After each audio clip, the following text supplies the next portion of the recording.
warahmatullahi wabarakatuh. Innal hamdalillah nahmaduhu wa nasta'inuhu wa nastaghfiruh wa na'udzu billahi min shururi anfusina wa min sayyiati a'malina. May yahdihillahu fala mudhillalah wa may yudhlil fala hadiyalah. Asyhadu an la ilaha illallah wa la syarikalah wa asyhadu anna Muhammadan abduhu wa rasuluh. Amma ba'd. Sahabat sekalian dimanapun berada yang semoga dirahmati oleh Allah subhanahu wa ta'ala, alhamdulillah kita bersyukur kepada Allah subhanahu wa ta'ala masih bisa menikmati hidup sampai pada hari ini. Dan kenikmatan yang terbesar dalam kehidupan kita adalah dimana kita diberikan hidayatul iman wal Islam oleh Allah subhanahu wa ta'ala. Ini adalah kenikmatan terbesar, karena dengan kenikmatan inilah yang akan mengantarkan seorang hamba kepada kebahagiaan yang hakiki, kebahagiaan di dunia sampai di akhirat kelak.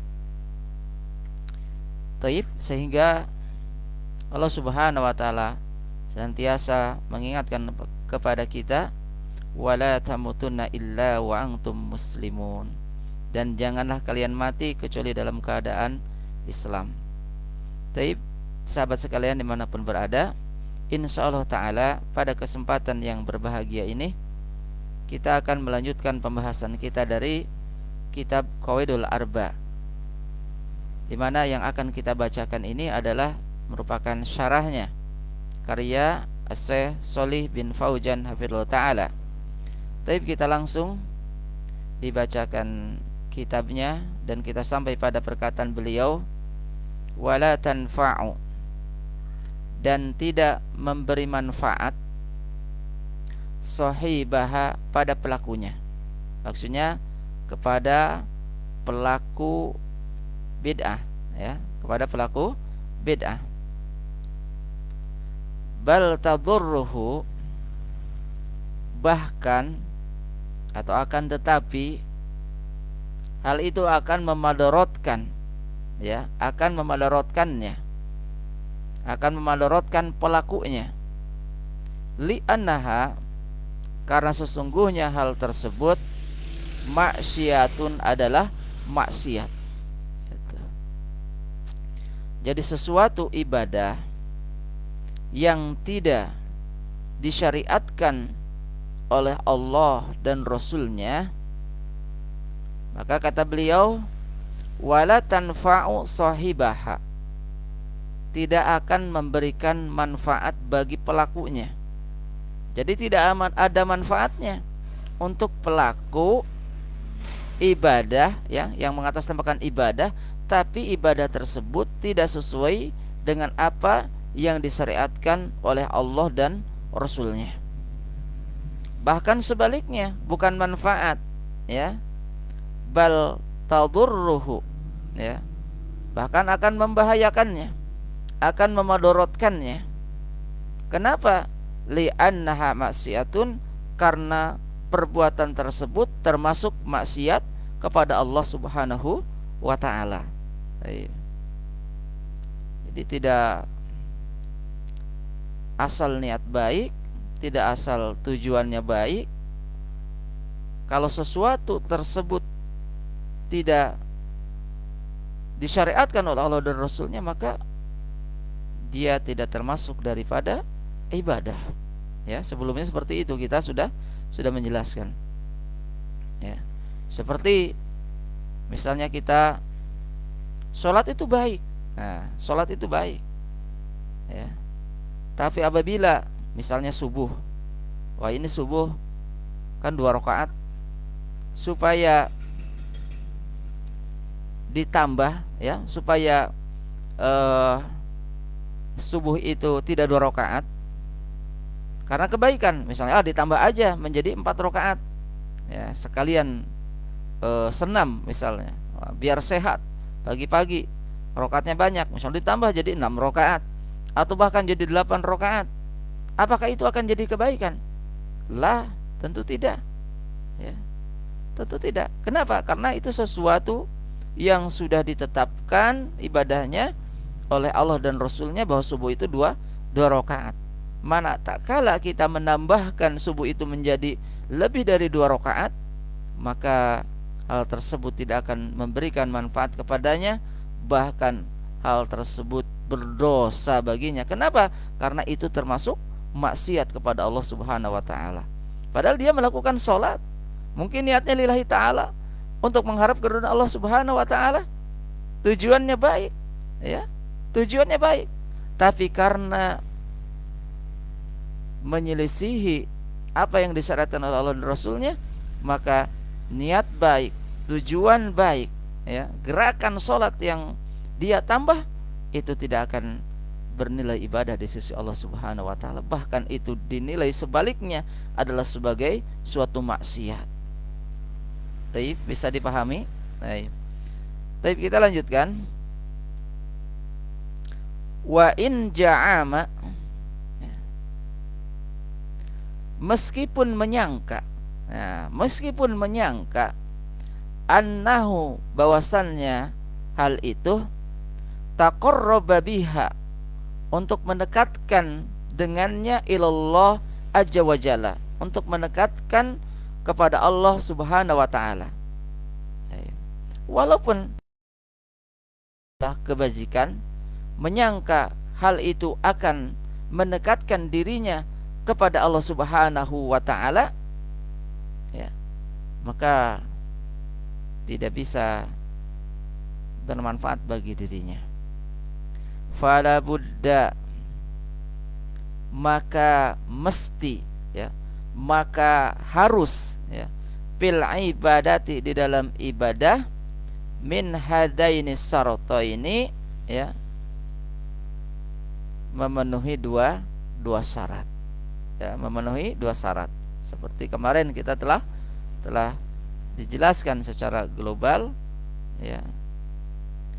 Maka selanjutnya al-ikhlas, adapun ikhlas, kata beliau, wal mutaba'ati, dan mutaba'ah atau mengikuti, li rasuli sallallahu alaihi wasallam, mengikuti Rasulullah sallallahu alaihi wasallam, hatta takunu, ya, hatta takunu, sampai, hatta takunu ibadatan, sampai kamu ibadah, sahihatan, yang benar, ya, sahihatan, ibadah yang benar, nafi'atan, ya, bermanfaat, lisahibiha, bagi pelakunya. Fa inda kholaha, jika masuk di dalamnya apa syirkun, kesyirikan, batalat, maka batal. Apa yang batalnya? Ibadah hanya batal.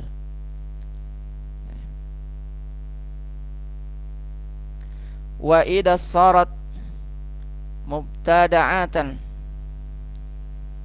dan jika ibadah itu diada-adakan, ya, laisa 'alaiha dalilun, tidak ada padanya dalil, bahia, maka hal tersebut batilatun aidon, batal juga, ya. Biduni hadzaini syartaini, tanpa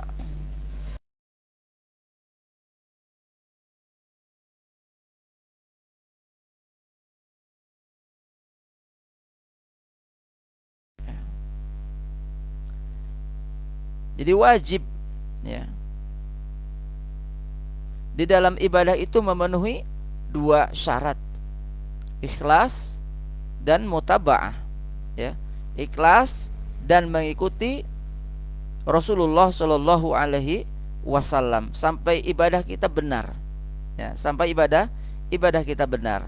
Ibadah kita benar yaitu sesuai dengan ilmunya, sesuai dengan dalilnya, sesuai dengan petunjuknya, ya, sehingga nafi'atan li sahibiha, itu bisa memberikan manfaat pada pelakunya. Namun apabila di dalam ibadah tersebut masuk kesyirikan, maka itu batal ibadahnya. Kemudian apabila di dalam ibadah tersebut suatu ibadah yang diada-adakan, ya, sesuatu ibadah yang tidak berdasarkan dari dalil atau dari penjelasan yang sahih, ya, bahwa itu adalah ibadah dari Rasulullah sallallahu alaihi wasallam, maka laisa 'alaiha dalilun fahiya batilun aidon. Maka ibadah yang seperti itu juga apa? Sama batal. Ya. Jadi biduni hadaini syartaini, ketika suatu ibadah tanpa ada dua syarat ini, maka la faidata minal ibadat. Ya. Jadi tidak ada faidahnya untuk ibadah. Ya, tidak ada faidahnya, ya, dari ibadah tersebut. Li'annaha, ya, karena sesungguhnya dia, ya, karena sesungguhnya ibadah tersebut ala ghairi ma syara'a Allahu subhanahu wa ta'ala, harus di atas apa? Di atas syariat Allah subhanahu wa ta'ala. Walahu la yaqbalu ila ma sara'a fi kitabihi aw ala lisani rasulihi sallallahu alaihi wasallam. Ya, bahwa Allah tidak akan menerima, ya, sebuah ibadah ila ma sara'a fi kitabihi, kecuali apa-apa yang disyariatkan fi kitabihi, di dalam kitabnya, au ala lisani rasulihi sallallahu alaihi wasallam, atau yang telah dijelaskan oleh lisannya Rasulullah sallallahu alaihi wasallam. Taib, iwafillah rahimani wa rahimakumullah. Bisa dipahami, ya, bahwa ibadah itu harus memenuhi dua syarat, ikhlas dan mutaba'ah. Kemudian kata beliau, fala hunaka, maka tidak ada di sana ahadun, seorang pun, minal khalqi, dari makhluk, ya, yajibu, yang wajib, ittiba'uhu, diikutinya, ya. Tidak ada seorang pun di dunia ini dari makhluk yang Allah ciptakan yang wajib diikutinya. Tidak ada, tidak ada. Illa Rasulu sallallahu alaihi wasallam, kecuali Rasulullah sallallahu alaihi wasallam. Amma adapun ma'adda Rasulu, selain Rasulullah sallallahu alaihi wasallam, fa innahu, maka sesungguhnya dia, yutba'u, diikuti, ya, boleh diikuti, wa yuta'u, dan ditaati, idat taba'a rasula, ketika orang tersebut itiba kepada siapa? Kepada Rasulullah sallallahu alaihi wasallam. Amma adapun idza khalafa, orang yang menyelisihi ar-rasula, rasul, fala ta'ata, maka tidak ada ketaatan padanya. Yaqulullah, sebagaimana firman Allah subhanahu wa ta'ala, ati'ullaha, taatilah Allah, wa ati'ur rasula, dan taatilah Rasul, wa ulil amri minkum, dan ulil amri dari kalian. Ini surat apa? Surat An-Nisa, ya, ayat 59. Baik. Kemudian kata beliau, wa ulul amrihum, dan ulul amri mereka, al-umara, itu pemimpin, ya, wal ulama, dan para ulama. Faida ata'u, maka jika mereka mentaati Allah, maksudnya ulil amr, kemudian ulama mentaati Allah, wazabat, maka wajib ta'atuhum, untuk mentaati mereka, ya.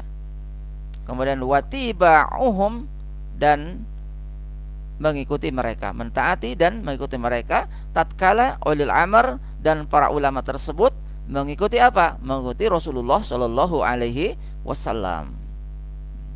Amma adapun idza khalafu, ya, ketika dia menyelisihi, ya, menyelisihi Rasul, ya, ulil amr menyelisihi Rasul, ya, para ulama, misalnya ulamanya menyelisihi Rasul, ya, amarallahu fa innaha la tazuju ta'atuhum, ya, maka tidak ada ketaatan bagi mereka, ya. Wala tiba'uhum, dan tidak boleh mengikuti mereka, ya, tidak boleh mengikuti mereka, ya. Fima, di dalam apa perkara, ya, khalafu fihi, yang mereka selisih di dalamnya.